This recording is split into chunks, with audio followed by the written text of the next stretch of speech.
Good Friday. It's Friday. That means the work week isn't over yet. No matter how many emergency pods we did yesterday, and yes, Luds did ask, in case you didn't watch them, if we got a day off because we did 3 broadcasts on Thursday. The answer was, of course not. But we have a phenomenal in-studio guest because Lia Assimakopoulos from the Dallas Morning News is here, and we can't wait to talk about all the Stars news that just got overloaded on us. So let's get to it. It's Diehard Day on DLLS.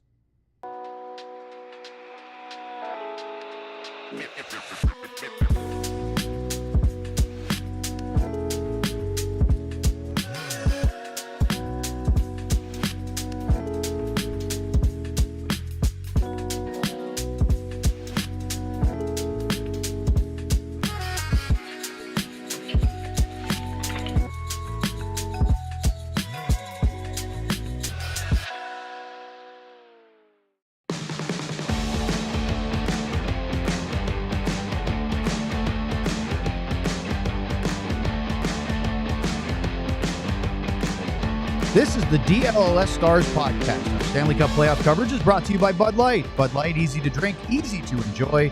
Enjoy responsibly. And by Happiest Hour, your home base and the best place to watch sports. Could be the Stanley Cup final, which is over. Could be the NBA finals. It could be soccer, because Luds loves soccer. Anyway, just steps away from the AAC. Happiest Hour, the ultimate spot with 50-plus beers and 40-plus TVs for all the big moments every single game day. Happiest Hour, your favorite spot for sports and the Stanley Cup final. Before we welcome in our panel today and our esteemed guest, who is going to elevate our show in a big, big way, which, let's face it, starts very low to begin with, we have to talk to you about Big Brothers, Big Sisters, because this is the last day of Spirit Week, and as part of our ALLCITY Spirit Week, we are teaming up with Big Brothers, Big Sisters of America, an incredible group creating life-changing mentorships for kids across the country. We've set the goal of $10,000, but we have already, as ALLCITY, all 5 affiliates, we have smashed through that, but that doesn't mean we have to stop today. So let's keep going. You can donate using the link in the video or description, and if you want to make an even bigger impact, you can also sign up to become a big by visiting bbs.org/allcity. Let's do something meaningful together this week. And as we welcome you inside the studios here at DLLS, this time we're in person, because the last time we had the esteemed Dallas Morning News Stars beat writer, it's a mouthful, Lia Assimakopoulos with us, we had to last minute pivot to a remote broadcast. And you were very much willing to be here, and then we had to call and change it, and I felt terrible, but you were great. It's okay. It was the Texas winter weather. It happens. Yeah, and I was willing to drive in that. Luds was willing to drive in it. I live across the street, so I could walk. Yeah, you could have just put on the snowshoes and hiked in. But unfortunately, some of our other DLS folks were a little more concerned about the weather, and I understand. They have responsibilities. We don't. So along with Craig Ludwig and our producer, Katya Vialba, I am Owen Newkirk, and of course, Lia is here, and we are thrilled to have her. Lia, this is actually DLS Diehard Day, which means they're supposed to dictate. Awesome. I've been called the sheriff by a couple of our diehards because I quote unquote lay down the law when these two usually get going, you being in the Sam chair today. And we'll get into that. So we're not going to just focus on the diehard questions. We'll get to those. They're great. But we got to start with all the news. So let's do it. Matt Duchene signed an extension. Mason Marchment traded away. Steve Spott, which we didn't even get to yet because it happened this morning, hired away by the Boston Bruins as an assistant. That's right. Spotter with the laser eyes. Look who she can find it. No longer a member of the Dallas Stars coaching staff.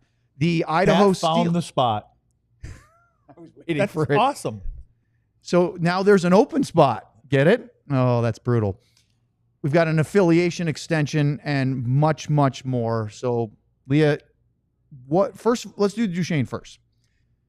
That, to me, wasn't surprising. Was there anything about it that stood out to you specifically, whether it was contract term, the money, the fact that when he was on our show yesterday, he even admitted, he goes, I didn't want to sign the deal I signed last year. Yeah. But he did, and then he went on to finally get some leverage, maybe. Right. Yeah, I mean, I was happy for him in that sense because I think he was pretty open that Jim Nill has kind of gotten his way the last couple of years, which is kind of obvious based on the fact that you have a point per game scorer being paid $3 million, and he could get a lot more money in a lot of places for that. So I think that he deserved what he got. I think it was surprising for a lot of people just because you see that number of $455,000 left to sign whatever it was, 5 or 6 players at the time, and that is frightening. I think you have to wait and see what else is going to happen before you worry too much about that. But I guess I wasn't too surprised. I felt like he was going to come back. I felt like he was going to get what he wanted. I think a lot of people focused on the playoff run and that he kind of went cold in the playoffs, but he was their most consistent player through 82 games in the regular season. So I think you need to not ignore that, and I think he earned what he got. What about the way the length of it, the deal is structured? Yeah, him being in Dallas till he's 38 is interesting. It does seem like there are some possibilities for him to be bought out in the last 2 years. So I'm sure they're thinking about that if it comes to it. I think it gives them a little bit of flexibility there. But I was surprised in that sense that he's 34. We don't know what anyone's going to look like when they're 38, and that is a commitment that you're making. But yes, I think Jim Nill is too smart to not give himself a little bit of wiggle room. At least you got the age right. I was doing a show this morning out of Vancouver with, I think it's Owen's buddies, and I basically said, I think I led off with, it kind of surprises me that Matt got a 4-year deal being 38 years old. They're like, what's that? Like, oh, wait, maybe he's not 38. He'll be 38 when he ends it, right? Sorry, Matt. I think again, like the most consistent player. I agree with that. And are we bouncing right into Marchment now? Or are we still staying on Duchene? We can do all of it. We don't have to stick to just ask, one. Like your thoughts, with Mason Marchment. And it's funny, like I was bringing up to him yesterday, why is the Marchment, Duchene, Sagan, when everybody's healthy, why are they so good? Yeah. And then 24 hours later, here we are. Right. It felt like we didn't get to see them healthy together enough. It was just little spurts here and there. Someone was always getting hurt, and that was unfortunate. I can't say I'm too surprised by the Marchment news. I mean, someone was going to have to go, and what pieces are you willing to part ways with? I think pretty much anyone, a Stars fan or within the organization, would say Mason Marchment over a Jason Robertson or someone like that. So, I think it's a move that's, I'm sure, not going to be super popular among certain players in the room. Jake Ottinger, to mention a lot. I think Marchment was, very respected and loved within the room. I think there were some kind of glaring issues in terms of penalties. He was a little inconsistent. I do think he got better over time in Dallas. I think the injury was tough this past year and was a bit of a setback for him. But I think he'll do well in Seattle, and I think he's got a lot of potential, and I think Dallas had to make that move. What about the return? I think that the Stars were a little strapped in the situation than they had to get what they could get, essentially. I would think you could do a little better than that, but I think they'll take the picks. And, for me, it felt like you had to get rid of someone who is valuable to clear up some significant cap room, because you don't know what they're going to be able to do with a Dumba, if they're going to have to buy him out instead, or a Labushkin. It felt like Marchment was someone you could get some return for. So, I'm sure Jim Nill would have liked to get a second or something a little bit better, but they'll probably take it at this point. I think when you look, and Jim has been around for a long time, Jim Nill's been around for a long time, he would have loved these kind of circumstances to be back in the day when everything wasn't so public. Yeah. And like you said, everybody, it's hard doing deals when you kind of know where everybody is, and you only got a few $100,000 to play with. Dude, you're like, we're in the driver's seat right now. If you want a third and a fourth, we'll give you a third and fourth, but good luck getting anything better. Right. Yeah. Let's talk about Marchment's thing for just a second. When you talk about the return, the fact that they didn't have to retain any salary, or the whole point of they got rid of the whole contract. Yeah. And they got a couple of picks out of it. And Sean made something interesting last night when we did our emergency pod, suggesting that maybe they could then use one of those picks as a sweetener to move somebody like Matt Dumba's contract away, which would be very interesting and good business. The irony of it is, if Mason Marchment had had a more productive playoff run, he would have been a higher valued asset, but then maybe the Stars don't want to get rid of him because he was more productive in the playoffs. And that's that catch-22. Yeah, no, that's a good point. I think that he maybe made it a little bit easier to say, okay, and not that he was the only player that couldn't score in the playoffs. I mean, there were plenty. You could pretty much go up and down the forward group at that point. But yeah, I agree with what Sean says about using one of those picks to move Dumba. That's going to be interesting because I mean, it depends on what teams you're looking at. Maybe you go to like an Anaheim or someone like that. That's probably where you have to be looking. But the Stars did not have a lot of draft picks to work with. So I think you feel a little more comfortable knowing there's 2 more picks in your pocket that you can do something with. And maybe you explore a buyout if that's not an option. I liked your comment you made because it sort of tracks with something I thought of yesterday, which was, and I said this to Luds on our emergency pod about Marchment. I thought Marchment's best performance of his Stars career came before the big nose facial injury. Agreed. That he looked like he was playing with the most confidence. We always had this thing of he looked like he was teetering on the edge of being out of control with his skating. During that span of time, he looked more in control, 100%. In addition to also making plays.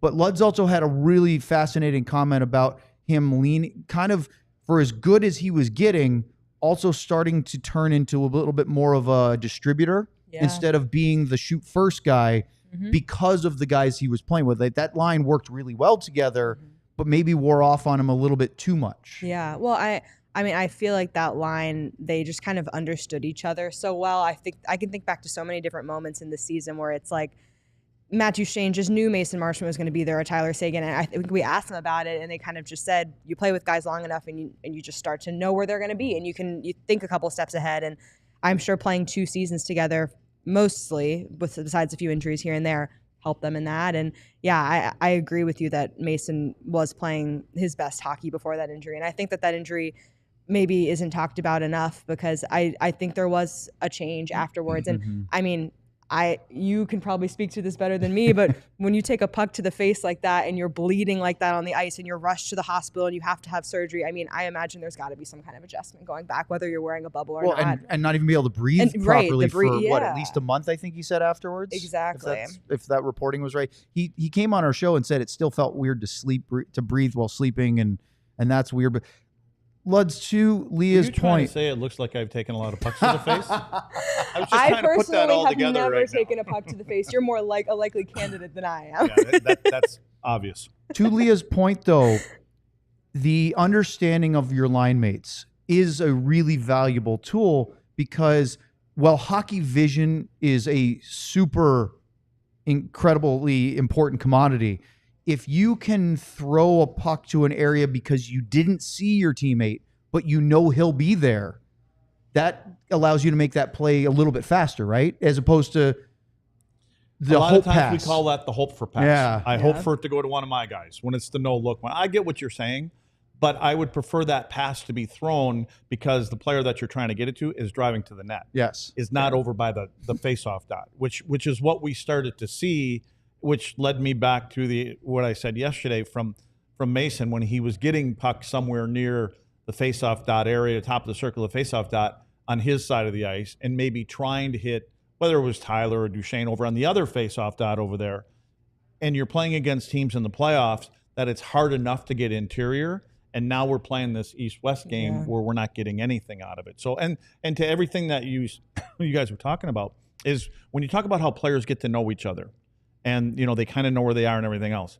That's why I always talk about the 1 through 82, because once you get to game 83, the team that you're playing has gone over all of those players and all those trios and the partners. They know everything, what their plan A and plan B is, and it's kind of like defending. If I have a player that I know is always going to try to beat me at to the middle, then I take the middle away to start with, make them someplace else. That's the whole idea of scouting and things like that. So I think sometimes you have to have more tricks in your bag and be a little bit. It's not always the same kind of, hey, they're going to tic-tac-toe it into the net, and I think that's where this team needs to get back to.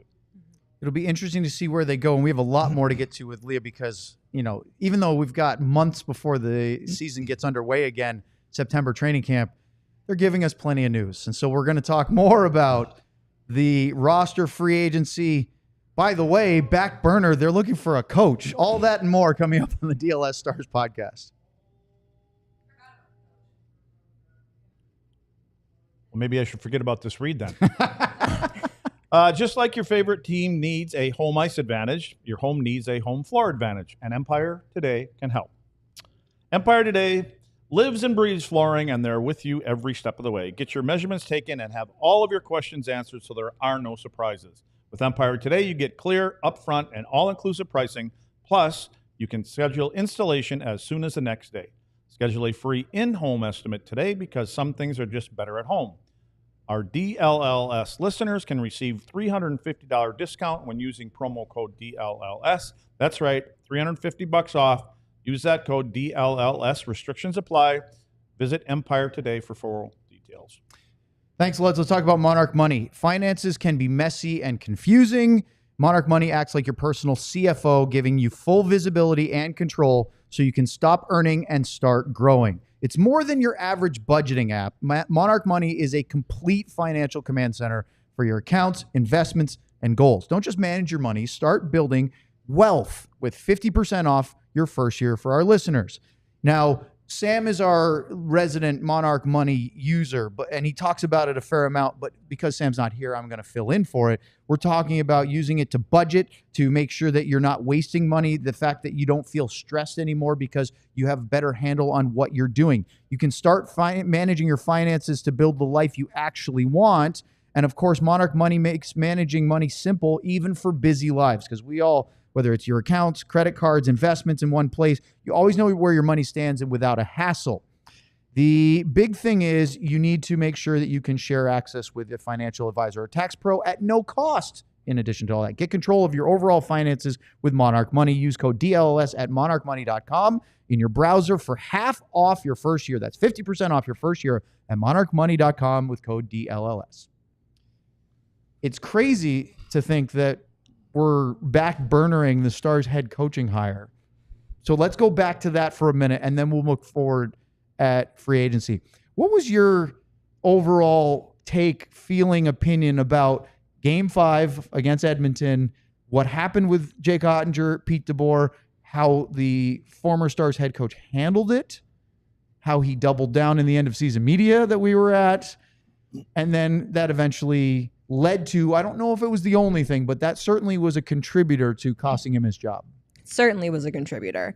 I'll say that I enjoyed working with Pete very much over the last 2 years. I think that he was the right thing for this team when they brought him in. I think throughout the 3 years he was, I think that the way that he handled that situation with Jake, just someone was going to have to go in that situation. You're not trading your franchise goaltender. So something was going to have to be addressed. And for me, it was the moment when in our exit interviews with him, he said that he still hadn't talked to Jake. And that just didn't sit right with me. I don't think it sat right with Jim Nill or Tom Ghilardi or anyone involved, because that's an important relationship. Jake Ottinger is a very important part of this team, and so is your head coach, and they need to be on good terms. So it wasn't the pulling Jake.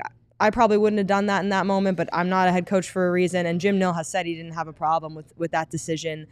The comments post-game didn't sit right with me, and then just the handling of it days later. So, and again, I don't think that that's the only reason that Pete DeBoer was fired. I don't think that was a big enough situation to make an entire, coaching decision on that. But I do think that it was a factor, and I think that, I know you guys have talked about this, it kind of spoke to some of the, times over the past 3 years where Pete maybe didn't take accountability in moments that he probably should have. And I don't think that Pete talks a lot about players in the room, being willing to take accountability, and that's why they're so good. And it felt like he wasn't willing to do that in a really important moment. And maybe they just needed a change too, and there's nothing wrong with that. Luds, you talked about the same thing that Lia did about the communication side and the shoot him a text or talk to Jeff Reese and say when would be a good time. Wedgie on the show on Tuesday, I don't even remember what day it is, Friday today. On Tuesday, Scott Wedgwood was on the show, and he said in his first win as a Dallas Star, he was shocked when Rick Bowness sent him a text saying, hey, great game. We don't win that without you. Now, he stood on his head, but that shows you the difference for a coach that maybe communication was his number one strength versus one who maybe that wasn't. And we've heard from a couple other players, different roles in the team, that felt they didn't necessarily hear a lot from Pete. But even if you didn't talk to Jake in that moment, two days later, he could have said, I sent him a message that we should sit down. I want to give him a couple of days. We haven't talked yet, but we're going to, instead of, oh, I haven't had a chance yet. That part was just, I don't want to use the younger term, the ick, but it was just a little, it didn't sit right. The cringe. Oh, Kat wants the cringe. What do you, I mean, No, does that sit right with you? I completely agree. I mean, it just felt like the kind of excuse of like, we haven't had a chance yet. Well, what else were you doing? You know, that was the biggest moment of that game, and that changed the entire game. That was honestly probably the biggest moment of the series if you look back on it. I mean, not a whole lot else was happening on Dallas' side in that series. And just to say that, you know, oh, we just haven't had the chance. I mean, there was an entire day, and I think, you know, this team is chronically online, we like to say. And I understand that Pete DeBoer maybe isn't on Twitter the same way that Tyler Seguin is or whatever, but I'm sure, you know, things were written about it. He was asked about it directly. He knew what the narrative was. And I think sometimes what we've seen with Pete, he's, you know, snapped. He's said things. My colleague, Tim Kalishaw, got some kind words from Pete at the end of the game. And the next day he turned around and said, you know, I handled that poorly. I would have said things differently. And now Pete and Tim have been on great terms since. You know, he knows how to diffuse a situation, and he just didn't do it there. To your point, though, he snapped at Kalishaw. This was the conference final 2 years ago, not this, or last year. Yes. The 24 conference final, not the 25. And he walked it back and kind of did damage control. So then why not do that instead of doubling down in the end of season? He calls out Jake when it was clearly not just Jake's fault that they lost 2 years in a row to the Oilers. Yes. He could have, in the end of season media, said, listen, and he said, no one's a bigger fan of Jake than I am. But then he kind of doubled down. He could have just said, hey, I've had 48 hours to sleep on it. There's a lot more to it than just our starting franchise goalie. Right. And in that moment, I also think actions speak a lot louder than words. It's very easy to say, no one's a bigger fan of Jake Ottinger than me. Okay, well, then you have to go show that. You have to show that he's your priority. And I just don't think that was done in that moment. And it contributed to costing him his job. And I would love, you know, I'd love to hear from Pete, and I'm sure we all would. And I understand why, you know, he may not want to talk about that. And I'm sure he wants to stay in coaching and, you know, is looking forward at this point. But I wonder at this point, does he have regrets about that? Would he have done things differently? And does he think that was kind of the final straw? And what else, you know, contributed to it? Was it the losing streak at the end of the regular season? Was it things as small as, you know, the fine that they took around the holidays? It just felt like a lot of little things, but that was definitely the big one. And you mentioned before, you and Pete had, if it's just from an observational standpoint, a mutual amount of respect. And he always referred to you by name. Yeah. Not everybody gets that. No. And I thought that was really cool. And he always had time for you if there was an extra question where sometimes he might walk off at the end of one. But if he could sort of sense that you had one more. Lia, did you have one more? Yeah. And I thought that was really cool. I think he's a great coach. I don't think this changes anything.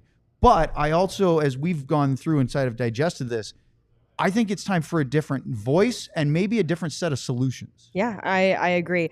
It's such a weird thing kind of being in a media like this where you're working with people every day and then you're seeing them get fired and get traded and, you know, get bought out or whatever. It's such an awkward position to be in because I think you can feel multiple ways about it.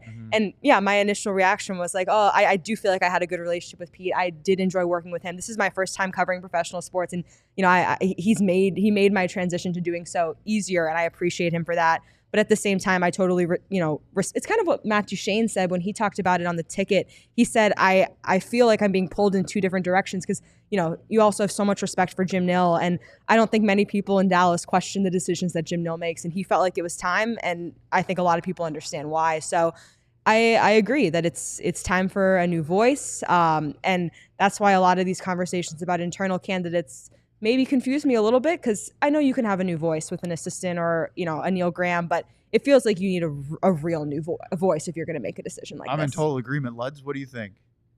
Is I internal have so good much enough? right now listening to you two talk for the last 7 minutes. I'm just glad you were still engaged. I thought you might be over actually, there. I'm trying to get back because I know I kind of floated around for a little while. So I had this, it's been a couple weeks, right? And so I know I had originally said that, you know, he could at least shoot him a text message, right? Next morning and say, hey, listen. Same. So I've kind of walked that back a little bit. I don't think, being that it's your franchise goaltender, I don't think you leave the building that night without just something. Stick your head in, ask one of the trainers, hey, can you grab Jake? And then say that. You know what I mean? You don't have to have a talk with them. Yeah. Just say, let's chat in a couple days, or what do you want to do? Thinking that back, I'm thinking, no, you don't leave the building that way. I don't think either one of them has a good night's sleep on that. It's like the don't go to bed angry, right? With your partner, spouse, whatever. Like, get it out. I have anger management. But here's the other thing is, I don't know, and you guys see him all the time. I felt, and over the course of the time that Pete's been here, his pressers, interviews, and things like that are so well thought out. Everything is calm and cool.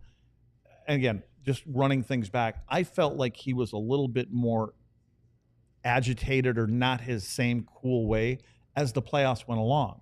Not just in the finals. There were some things, and the answers were short, and things like that. And that's not the first time that's happened. But Did the you notice reason that I say that is because I think and because you mentioned Jim Nill, and they have this relationship. I think there was something said prior to this. I think there was the coach's room. I could have been in the first. It could have been at the end of the season. It could have been before the round started, and not, hey, you're getting fired, but something that maybe he goes home at night going, wait, why did he make that comment? I don't know any of that. Sure, but I'm just saying, it just seemed like some of these things, even when they were winning rounds, he was getting shorter answers. But anyway, and so now that I forgot everything else I was going to say to you two when we were talking, because I did remember 2 of the 7 things I wanted to say. Have you had a chance to ask any of the players about any of this? No, I've tried. Have you tried? Okay. Yeah. And they're all just taking the fifth. Yeah, they don't want to do that. Well, and that's fair. I mean, that's okay. And that's what I would expect. But I would expect somebody may return something and then tap dance around it. Right. Not so much? No, I mean, I kind of understand too. I figured a lot weren't going to want to talk about it. And the only person I've heard active player I've heard comment on it is Matt Duchene, doing so on his weekly appearance on the ticket. But yeah, I think I wanted to talk to Jay Ottinger about it, but I understand him not wanting to. Have you spoke to any of the players since this has been over? Okay, so you've had no. I haven't had a chance to. But nobody's reached out back to you? Is that? Yeah. Okay, so you've reached out, they just haven't reached out. Yeah. Okay. What about from the organization side? Because this is, now that we've had, has it been 2 weeks? Is it that long? 2 weeks today. Yeah, 2 weeks today. What's your sense? Because I really agree with you. To me, I think Elaine Nasruddin would be a great head coach for an NHL team.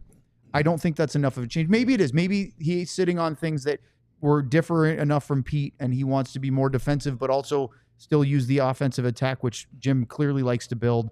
But what do you, when you talk to the members of the front office that you have insight on, what are you hearing from them about this search? Not a lot. And I think that's been a frustrating part of this for everybody. And I know that Jim Nill runs a very tight ship. And I think that I was assuming by now, I think there's a lot of rumblings on Twitter of have we not heard anything? And it's not like we're not trying to hear things, but anytime I've been trying to, get some names on some people, it's been, we're going to leave it to Jim. And Jim wants to keep it, close right now, which I respect. And I think they're in a very unique situation because it's not like there's anybody else looking for a head coach right now. And I think that's a lot of times when someone else is looking for a head coach, maybe you can hear from them, or you hear, candidates being interviewed by multiple teams or whatever. They don't feel rushed because they don't have to be rushed right now. I think you want to have a head coach in before free agency. Ideally, I would think. Yeah, more so than the draft, I think. Yeah, more so than the draft. But I would assume, based on just, I would hope that they would hire someone in the next week. But again, you don't know. I just had a thought here, because I was in total agreement with you, and we were talking about this with Sean, that before free agency, if you're trying to not lure is the wrong word, if you're trying to recruit somebody to sign with you as a free agent, knowing who their coach is going to be is probably important. For sure. Unless you're trying to just reassemble the players that are, and we'll get into this in a little bit about the free agents that are out there, because they might already want to be here. Duchene was on our show yesterday and said that it wasn't that big a deal to him because location, competitive team, chance to win a Stanley Cup, family likes it, all those reasons why he wanted to stay.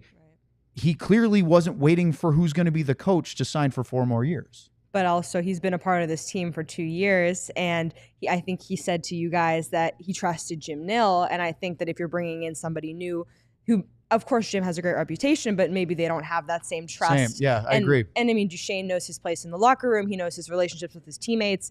I could understand, if you're trying to go out and not that I think they have the money to do this, but you go make a splash signing in free agency, it might be harder to convince somebody, especially after just how everything ended. I think everyone around the league is probably aware of, it was a little bit of an awkward ending with Pete DeBoer.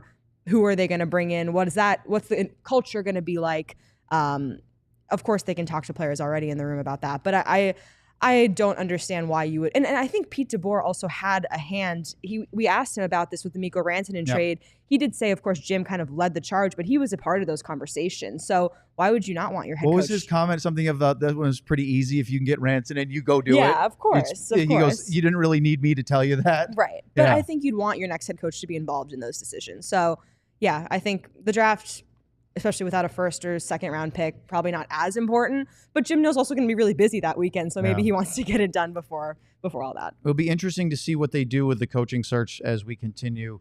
We're going to get to the free agency stuff because there's a lot more still to do, not just Marchment and Duchene, but up next, it is Diehard Day, and we have a lot of questions and topics from the Diehards for Lia, and we're going to go rapid fire next. They extended Nils Lundkvist too. This is about Bud Light, right? We're talking Bud Light now. I could have had 6 Bud Lights while these 2 were going off over here as I didn't do anything. Stars fans, what's up? We are now exactly 7 days away from our marathon show next Friday evening for 3 hours that I know nothing about any players in the draft. I don't know any kids' names. I know nothing. So all I know is Bud Light. So I already have an Uber on call. Now the Stars, they don't have any first-round picks, so I think we're all looking forward to see what Jim Nill pulls out of his coat pocket because he will do something. There will be something going on. Enjoying the game should be easy, so don't overthink it. What to wear, throw on that favorite Stars jersey if you have any left. Not sure what to serve your friends? That's even easier. Pick up some pizza and grab some Bud Light and stock up the fridge. See, it's all just that easy. Just like Bud Light, which is always brewed with 4 simple ingredients for a clean, crisp taste. Bud Light, easy to drink, easy to enjoy, but remember, do it responsibly. Bud Light, St. Louis, Missouri. Thanks, Luds. It's time to talk about Shady Rays. You know that moment, the one where you realize you left your favorite sunglasses at the beach or on the roof of your car or at a gas station 3 states away or maybe in Winnipeg. Lia knows a thing or two about trying to get to Winnipeg. We'll talk about that later. Well, we've all been there. So what do? Well, I found Shady Rays, and it changed the game because these sunglasses are made for real life.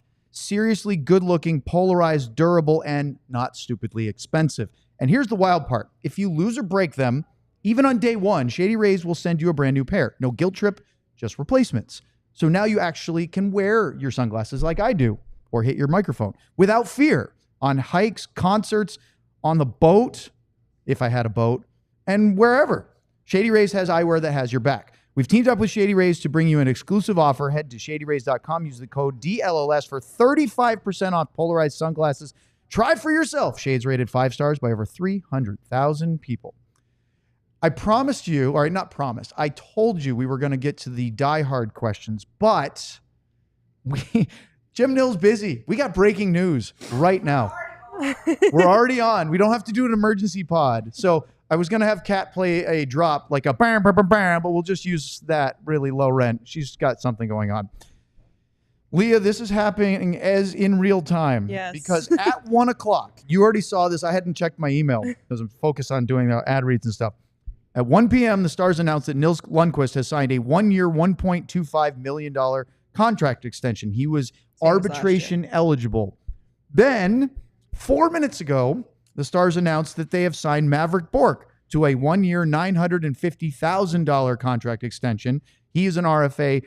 We all talked about the potential for an offer sheet, possibly because of being out there and, again, the Stars being up against it. But they just locked up a young defenseman and a young forward for very reasonable dollar amounts. Yes. Wait, did you just say locked up?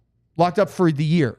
That's not locked up. No. Okay. I'm sorry. No, but it's 1 year. But that's not a ringing endorsement for I'm waiting for these 2 players to break out. No, but I'm just saying. It's taking care of loose ends with very little cap space.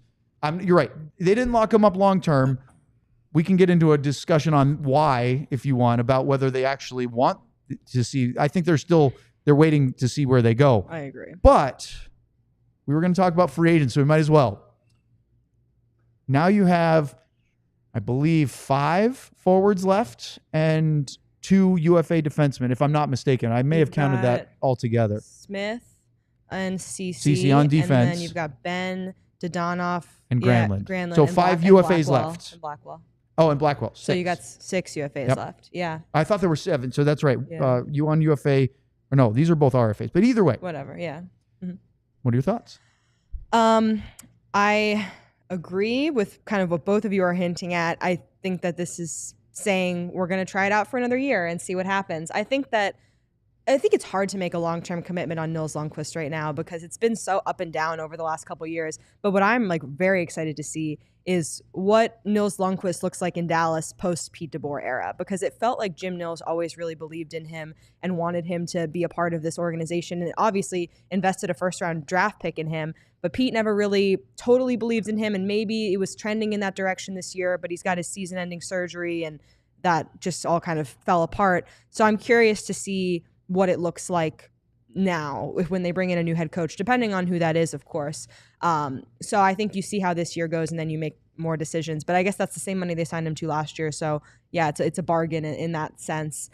Maverick, I think for under $1 million is also a pretty good signing. Obviously, Maverick didn't really get his opportunity in the playoffs. I think there's also still a little bit of uncertainty on what happens with him, but you give it another year. He's played his rookie year. He's kind of has that under his belt, and you see from there. But they have to sign players who are affordable at this point. They have to fill the roster. Right. They have to fill the roster. And I didn't really, with RFAs especially, yes, there's the whole offer sheet thing with Maverick, but I kind of anticipated that those 2 players were coming back. I mean, they're affordable. They were reliable for them at times. And I think you trust them more than you trust bringing up someone from the AHL who maybe played a handful of games in Dallas. And let's to the offer sheet line. I didn't think that Maverick Bourque was a prime contender because I don't know if we saw enough. I think there's something there, but I don't think we've realized his full potential at the NHL level. Nobody's seen enough. Yeah. And I look at these as, again, you're trying to bring in some players here. Now you could say, well, we have a couple players here, but yeah, they're not. So now you got a couple players that are signed. And if you wanted to throw them into a deal, if you wanted to, not saying, and that doesn't have to be now. That could be halfway through the season when you get to the trade deadline. So, and again, I think you're right. I do agree about Nils. I think what Jim sees in Nils is to see, let's watch him play for a different coach that maybe gives him an opportunity to play, and not, because it's hard to play that way. I'm sure it is. And if you got to be, and again, it's hard to be a hard physical defenseman when you that's not who you are. He's a skilled guy, which is what I think Jim likes. And the same thing with Maverick. I think that you're hoping now that he gets an opportunity to get a steady diet of being at 15 to 17 minutes a game and see what you're getting. And then, again, and maybe that's an agent saying, no, you know what, let's just do 1 year. I mean, it could, I'm sure. I think there's a lot of different ways this can personally all go. Who Nils, the agent for Nils Lundkvist is Claude Lemieux. Yeah. And you know Pepe, him quite well. And Pepe's not an easy guy to get along with just in general, but he's very hard, and I've heard things about, I don't know him as an agent, but I don't think, he didn't stray too far away from who he is as a player. I wouldn't think so. So, yeah, I mean, these are, again, numbers. You got guys under contract. Should it come to some point where, okay, what if we throw this guy in there? I mean, he's on a good deal. He's only making $900 million. Does that sweeten the deal at all? Let me ask you both a couple of things. Boy, an hour's just not going to cut it. We're going to have to keep it for Katya's sake, but I promise you we'll have more, which I guess when you have 2.5 months before a hockey game again, it's good that we have something to talk about. Are you happy now with Miro, Lundkvist, Petrovic, Lyubushkin as your 4 options in whatever order down the right, so that if you were able to unload the Dumba contract, which I think would be easier just because there's 1 year left versus 2. And we've said this before, I don't think you need to, there's this impetus to get rid of Lyubushkin. No, I agree. But is that enough down your right side? Because clearly on your left, you have Harley, you have Lindell, you have Bischel. Are you happy going into the season if that's your group, if they're able to find a way to get Dumba off the books? Or do they need to improve? I think they should try to improve, but I don't know if they'll be able to. I mean, I'm sure that I don't think you can look at that group. I mean, Miro is obviously playing on his non-dominant side. He's been fine doing that. No one wants him to be, but that's just the role he's going to be in at this point. I think we all kind of accepted that. The left is too full for them to be back over there. At this point. Lyubushkin, I agree. I know there's been a lot of like rumors of trade Lyubushkin, but like I think he was pretty solid. I think he also Pete didn't even play him in a lot of the Edmonton series when they needed a quality penalty killer. Like I think it maybe could have gone a little different. I don't think you need to get rid of Lyubushkin. I think it's, for a bottom, ideally a bottom pairing, but probably not. It's okay. Do you think there's any chance that CC comes back because of the money? I don't think so. I don't think they have the money to do it. And I think you look at CC and he's kind of in the prime of his career. He's probably looking for more money at this point. So I don't think that I would be very shocked if they can find a way to make that work. But so what do we have? Miro, we have Lyubushkin, we have, you said Petrovic and Lundkvist. Yep. I mean, I think Petrovic has earned more opportunities. Same. I don't know if you start him in the AHL and maybe bring him up midway through the year, like, what they did with Bischel or whatever, see what that looks like. I don't know. But I do think that between him and Lundkvist, they can hold their own. But yeah, if you can go out and get someone, that'd be great. But I don't see a way that you do that without trading a Jason Robertson, someone, who's going to be a top pairing right shot defenseman. That there's not a lot of those out there, period, and they're not cheap. So I think they're going to have to be okay with it. It'd be great if they can get a little more support. And I think that was kind of what Jim tried to do last year of you bring in, Brendan Smith and Dumba and Lyubushkin, and you hope that one of them works. And I guess one of them kind of did work, and the other two probably aren't going to come back. So I guess that's the goal. But the left side's going to have to carry as it has for some time now. Lud, same question to you about the defense. Give me the size of Cody Ceci. What is listed at? All right, let me look it up. 6'2", 6'3", 220, 215? Somewhere in that neighborhood? If you look at his official listing, it's 6'3", 210. Okay. Pretty solid guy. Give me Lyubushkin. Oh, boy. Gonna be in the same ballpark. I mean, I think it's pretty close, but we'll actually give you as soon as it loads. Good vamping, right? 6'2", 200. So CC a little bigger. Not much, but a little bit. So what would happen if those two guys were playing in front of their own net when they're supposed to be in front of their own net? Well, that's something we haven't seen a lot of. That's my point. Yeah.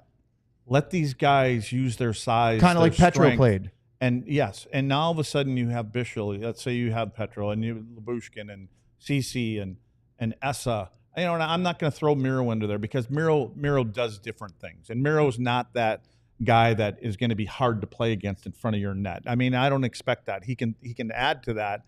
Thomas Harley, I think, can give you a little more push. I look at these guys. They're all good skaters where they are now. But when you have defensemen that have this kind of size and that should be hard to play against, but they're running around in the corners and they're at the top of the circles chasing their guy, I don't think you give them a chance to do what they're good at.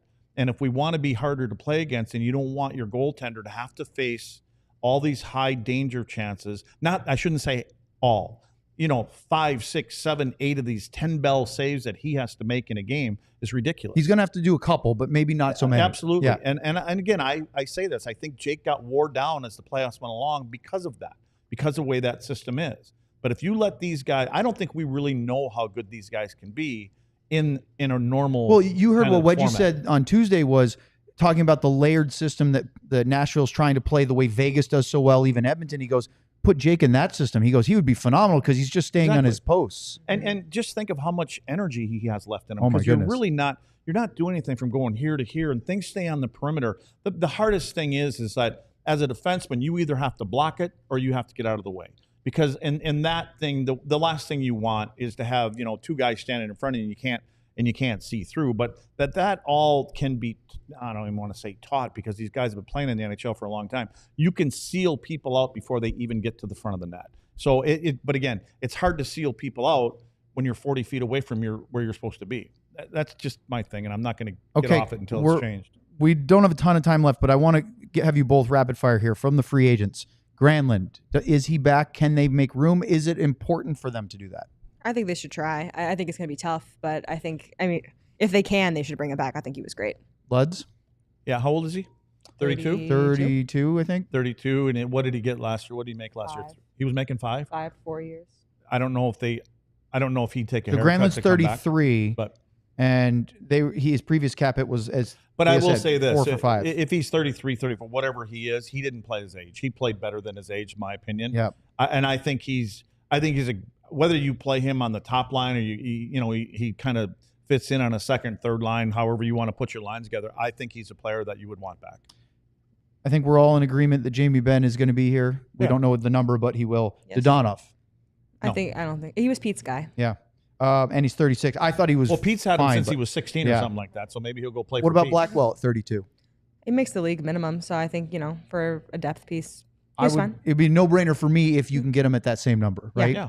Are you trying to open the door though for any of the younger guys to come up? Well, and that's the question, right? Does Matej Blumel, Justin Ritzkovian have a shot at training camp to earn a spot? This year there was a spot open. Oscar Beck won that spot. Right. Is there going to be a spot or not? We'll see. And I have nothing bad to say about Oscar, but I don't know what, you know what I mean? If he's your 13th forward, is that okay? Yeah, but I don't know. I mean, should he be your 13th? I don't know. Would he want to go someplace where he can be in the top, in the top? Or well, he's under contract for 2 more years, so they've got time. Well, that doesn't mean he can't go anywhere. That's true. That's another piece. There's another piece right there that if you wanted to throw that in for a deal, I don't think if Oscar goes someplace and he gets to play, great. But I don't know if you're going to miss him if you move him. The other ones, of course, we talked about CC already. Brendan Smith, as much as he's a phenomenal guy, and I still think there's something left in the tank for him. Clearly under Pete and that system, they just didn't want to use him enough. And I want to give Lia a chance to say this. Luds kept saying, why not, if you're worried about not having somebody stick up for Rope Hintz or any of the other stuff, put Brendan Smith as a forward. I thought when he did play forward those couple of times, he was pretty effective as the fourth line winger. That was the best you played all year, I think. And I was so intrigued by that signing of, you have a player who can play both forward and defenseman. Yes. I mean, I think that's fascinating. I really hoped that they were going to use him in that way, and they did, and it was great. And then they put him back to defenseman, and it just wasn't great. So it was tough, and I wonder how much it was, the trust with Pete's system, but I don't see him that's an interesting idea. Is a new coach, does that open the door? Because maybe he'll at least have one conversation with well, the coach Smith and Nil have a relationship from their Detroit days, so maybe there's something there. Well, I mean, I think when you don't have any communication with your head coach as the season rolls along, I mean, it's difficult enough the way it is, but when you don't know what's going on, and then what you probably are doing is you're talking to your D coach, and Elaine's probably doesn't have, ultimately you want to hear it from the head guy, and I don't think that happened. Up next, I promise you this time, unless they do a bunch more signings, which is always possible, let's get to those DLS diehard questions and comments and topics and try to cram it all in about a 12-minute segment or less here on DLS. But first, let's talk about the ball knower bonus because it's still going. We might have thought that it was going to end last night, but the Pacers are still alive. It means they have one more chance to win an all-city gift card to our merch store if you pick correctly. So start by picking the winner of Game 7 of the NBA Finals. Then browse our store, make a purchase of at least $25. If your pick wins, you'll win a gift card for the same amount as your original order. Here's, of course, the most important thing. You must click on the link in our chat or also in the show YouTube description to bet and get your gift card. So who's going to win the last game of this year's NBA Finals? If you get it right and make your pick and make your order, you will get a gift card on us for the same amount. That's the ball knower bonus. Now let's talk about a couple other DLS diehard things. And we're going to get to all the diehard questions in a second. Those lovely folks on the Cowboys show are headed to Vegas. I'm trying to be nice about it because we're not at all salty about not being sent to Las Vegas. November 15th to the 18th, Mandalay Bay Resort and Casino. DLS Cowboys show is going on a road trip. It's Monday Night Football, Cowboys and Raiders at Allegiant Stadium. You can get there with it says all-inclusive, and there's this running joke in DLS right now. Don't ask what all-inclusive means, but there's a bunch of things going on, including what we say is Lud's favorite thing, free time in Sin City. That would be a trip in itself. Then you have meetups. I did do the Cowboy show yesterday or 2 days ago. Does that qualify you to go on the trip? I think. Oh, there you go. I don't know, Bobby. I did do the Cowboy show. Does that mean? Yeah. See, everybody is like, ask him. Yeah. Oh, yeah. Pass the buck. So anyway, Sign up for DLLS Diehard. Let's ask the GM. Because no, you get right. 20% off all travel, including that trip. Okay. Boy, we could do Remy Poirier signing, Ben Cross signing, the affiliation. Cameron Hughes just signed another extension. Jonathan Taves.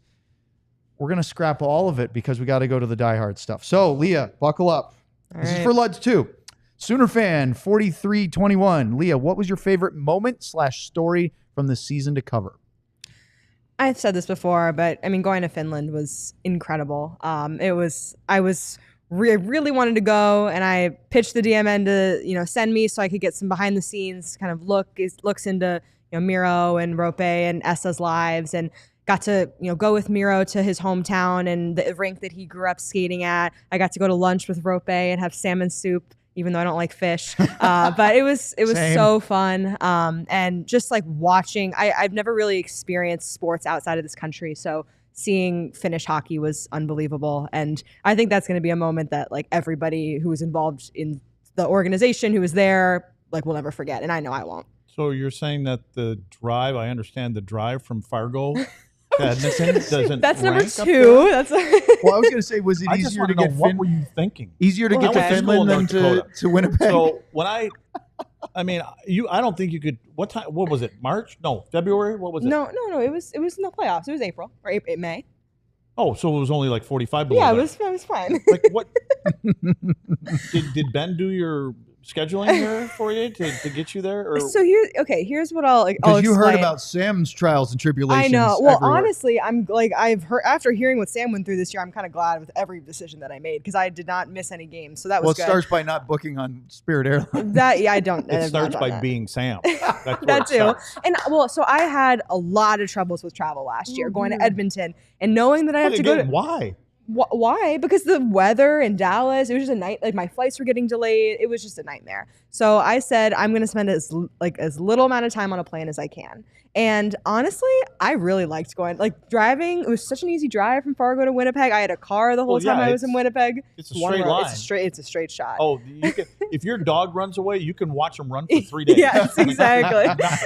Nothing. Exactly. Luds, this is a question from the Sooner fan for you, and they're just trolling right now. Have you gotten a Switch 2, the Nintendo Switch 2, and No. are you going to collab with I Love Misty on a dating sim speed run? I don't know what any of that means. I know. That's why they're trolling you on that. I have, yes. No. This is from Matthew. Lia asked Lia her favorite restaurants what her favorite restaurants were. I read that wrong. You didn't write it wrong. When she was on the road covering the team during the playoffs. In the playoffs. Okay. Well, as a lot of people know, I tried Pete DeBoer's favorite pizza spot in Denver, and that was fun. Pete gave me a little bit of a hard time saying that I was too harsh of a critic and that I did not. I gave pizza like a 7.5 or an 8 or something. Apparently that was too harsh. It was solid. It was at Slice Works in Pete Denver. said you were a harsh critic? Yeah, I know, right? Right now, that doesn't seem right. That was a couple weeks earlier. A couple weeks before. But I did get some good recommendations from some of the other media that had traveled back and forth between Edmonton and Florida last year for the final. And I found this good tapas place, and I had some sangria and some good tapas in downtown Edmonton, which who would have thought? So Wait, that was what enjoyable. kind of place? Tapas. Like Spanish tapas? It's like little Spanish I appetizers. thought she said topless. I was like, can't be too. Of course you heard that. You know, along with you you. know what I'm Going doing on in the next Edmonton. Yeah, so that was good. But honestly, the road food in Winnipeg and Edmonton did not blow me away. So Yeah, sorry. it would have been interesting if you had, let's see, what was it? Vegas was one of them, or Vegas LA. last year was great. There Yeah. are a couple other options out there that could Much have been better. Rub it in. Let's see. Baseball Adam, around the horn question. Which fictional sheriff / man of the law does Owen most remind them of? This is going back to the comment of me being the sheriff with the show or whatever, which is silly, but that's what the diehards want. It's all you. Who, me? Yeah, I wasn't listening. What? that's okay. That's perfect. I'm still stuck on Vegas and topless. Top. I'm thinking I could accomplish rest of the both of show. them by going around the Cowboys trip. All right, let's go to Uncle D then. Can Jamie Benn return to form under a new head coach with a more physical approach? Was his physicality a Pete DeBoer issue? Well, he told Wayne Gretzky that he's a checker now, right? He did. So we'll see.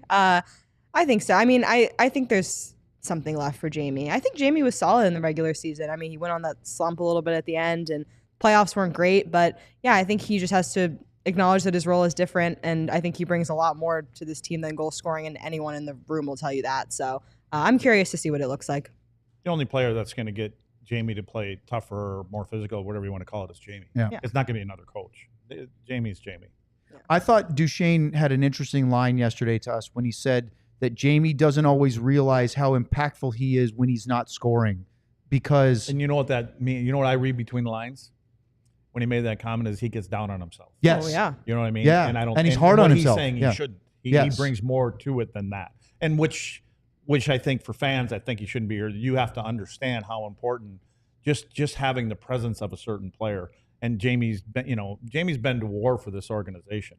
So there's nobody that wants this whole group, and that means upstairs and in the locker room, to win more than Jamie. Question for Lia: which Stars player do you like interviewing the most? I say that not necessarily trying to link it to the Jamie Benn conversation. All due respect to Jamie. There's a lot of good ones. I mean, Duchene's the best quote in hockey. I think a lot of people will say. Any media that comes into town in the playoffs always says that. But my personal favorites, I really like talking to Jake. He's always been very generous with his time and just an easy person to talk to. And I think Wyatt's great too. Scott Wedgwood was my personal favorite before he left. So maybe we can get him back one day. We talked to both of them in the span of 3 days. Yeah. Here's one from Clorotis. I've always wondered how away game logistics are handled for media members. Do all of you book your own accommodations, or is there someone who handles all of that for you? That'd be a question for Sam. That depends on where you And work. if so, can you find someone else? Because it's clearly not working. Yeah. For me, I book my own travel, but I know it depends on where you work. Like I know a lot of the NHL.com people that travel, they book it for them. So yeah, there was a big misconception when I was posting about my travels in the playoffs. Everybody asked, why didn't you just go on the team charter? I said, well, that's not how it works. So we That fly hasn't been offered commercial. since Mike Heiko was at the No, Morning it's been a News. while. I would love if that were an Can you option. imagine how easy that would be? Just get on their plane. Just for the Edmonton trip and the Winnipeg trip, so I don't have to drive from Fargo. But now I book my own travel, and we hope for the best. Ryan asked a question about the defense. We literally answered all these questions about the four on the right, so we're going to skip that, Ryan, but we touched that right. Tyler writes in, what separates Dallas Stars fans from the other sports teams you cover / are familiar with? It can be good or bad, though I know the tendency to butter us up is in these situations. No, I actually really enjoy covering the Stars, and Stars fans are a big reason why. I also cover college football, and college football fans are very different. No disrespect to them, but I think Stars fans are, very, very passionate, sometimes too passionate, and get a little bit too paranoid, like yesterday when things are happening and they can't really understand why Jim Nill is making decisions. But I've loved, being a part of just kind of the online community in Stars fans. I think there's just a different level of, it's a very niche fan base here in Texas hockey, whatever. But I like the way that, Stars fans are so kind of diehard about it and follow our work. I know all so religiously, and it's been a fun part to be a part of. Matthew wrote another one of asking both you and me what our funniest memory of covering the Stars at home or on the road are. I don't have one off the top of my head. Do you? Those are hard to come up with off the top of your head. There's been a lot. I mean, I will say I really enjoyed that press conference with Matt Duchene this year, where he was talking about the glass banger and the woman behind Pete and all the moments that have happened at American Airlines Center. It was just like he just hit on all the great times. I don't know what he. Not in society anymore was the words that he used. So, the players have fun. It's a long season. And I think even Pete, he got serious in the playoffs, but we had a lot of fun with Pete too, and his pizza and all sorts of things like that. I think the Lia kind of not dumping on, but cooling the Big Mac pizza and the jalapeno popper one in Denver for Pete, going, yeah, it was okay. And he went, really? I enjoyed that. We're almost out of time, Luds. But I would love for you in about 20 seconds to tease our next show, which is we're off Monday. We have guests on Tuesday. Is that the next one? That's our next one. It is Friday. We do get a weekend off. Well, it's scheduled. I know one of the two are going to be here for sure. Okay. But next Tuesday, in studio, as of last night, you know how I'm putting this online here. Qualifiers. Ed Belfour will be in studio, and then Richard Matvichuk will remote in from Colorado. So, Eddie, I'm counting on Tuesday, you, Eddie. fingers crossed, Tuesday at 2:00. Luds, I believe Sam will be here. I mean, you know, it's like Eddie. It's That's day on to day. Tuesday? Tuesday. Okay, so if Ed is here, there's a chance that Luds may not be here on Wednesday. No. I'm just saying. So And Robert Tiffin will be here on Oh, well, that's Wednesday. good. Then I So don't we have can to be always cover that if Okay. we need to. Leah, I wish we had more time. We didn't even get to everything, but a lot of fun. Better in studio than remote? So much better. Yeah. It was great. It was really fun. Come thanks back for having anytime. By the way, let's mention we have a 3-hour or so draft show on Friday. If you happen to be around, we'd love for you to call in for 10, 15, 20 minutes. Sounds great. We've got a watch along that we've got to kill some time. So we will hit you up on that as well. Awesome. Thank you very much to Lia Assimakopoulos. If you don't know how to find her already, check her out on Twitter and, of course, at the Dallas Morning News. Read what she writes because she covers both SMU athletics and the Dallas Stars. No offseason for Leah. For Craig Ludwig, for Lia Assimakopoulos, for Katja Villalba, I'm Owen Newkirk. Thanks for joining us. Have a great weekend. Who knows how many emergency pods we'll have this weekend on DLLS. We all silly like the mayor.